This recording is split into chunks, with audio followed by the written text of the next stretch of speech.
एका व्हिडिओ लास्टपर्यंत बघा आणि व्हिडिओला लाईक सबस्क्राईब शेअर आणि नक्की करा बरं का.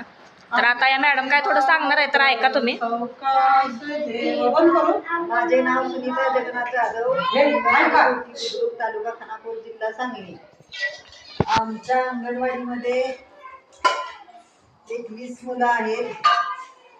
ती नियमित शाळेत येतात. अंगणवाडीतील मुलांना स्वच्छता, आहार, शिक्षण दिले जाते. त्याच्याबरोबर पूर्व प्राथमिक शिक्षण, खेळ हे पण शिक्षण दिलं जातं आणि मुलांचा शारीरिक बौद्धिक मानसिक विकास अंगणवाडीमध्ये होऊ शकतो.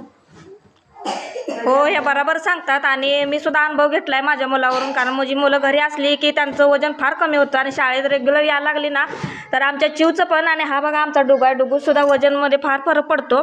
तर ह्या म्हणजे खूप चांगलं आपण घरी सांभाळत नाही इतकं मस्त मुलं सांभाळतात. तर आमच्या अंगणवाडीसाठी एक लाईक नक्की करा.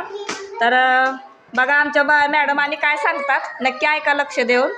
अंगणवाडीतील मुलांचा शारीरिक मानसिक बौद्धिक विकास होतो आणि ही मुलं भविष्यात खूप आदर्श नागरिक बनू शकतील आणि हा शासनाचा उपक्रम छान आहे.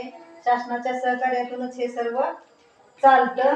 वरचेवर जिल्हा परिषद, पंचायत समिती, सुपरवायझर, CDPO, जिल्हा महिला बाल कल्याण अधिकारी या सर्वांचं लक्ष असतं आणि त्यांच्या मार्गदर्शनाखाली अंगणवाडीचं काम खूप छान चालू आहे. धन्यवाद. आणि हे बघा आमच्या अंगणवाडीमध्ये भरपूर साहित्य पुरवलं जातं आहे बघा आणि बाई सर्व साहित्य मुलांसाठी रोज खेळण्यासाठी वापरतात. हे बघा आमची मुलं रोज खेळून झाल्यानंतर हे सामान विस्कटून टाकतात.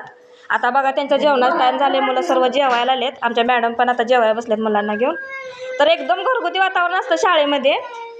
तर बऱ्याच पालकांचं असं मत असतं की इंग्लिश मिडियमला मुलं फार छान शिकतात, त्यांचा सुधार असतो, पण तसं काय नाही. बघा ABCD दिसतात तिथं पूर्ण. माझी मुलगी अंगणवाडीमध्येच आहे, मराठीतून शिकते पण ABCD तिला परत ना मराठीमध्ये आई तुम्हाला कोणतीही गोष्ट तुम्ही विचारली ना ती क्लिअरमध्ये सांगेल, इतकं मस्त शिक्षण असतंय. तर चला व्हिडिओ कंटिन्यू करा आणि आमच्या व्हिडिओला लाईक सबस्क्राईब शेअर नक्की करा. तर चला बाय सर्वांना.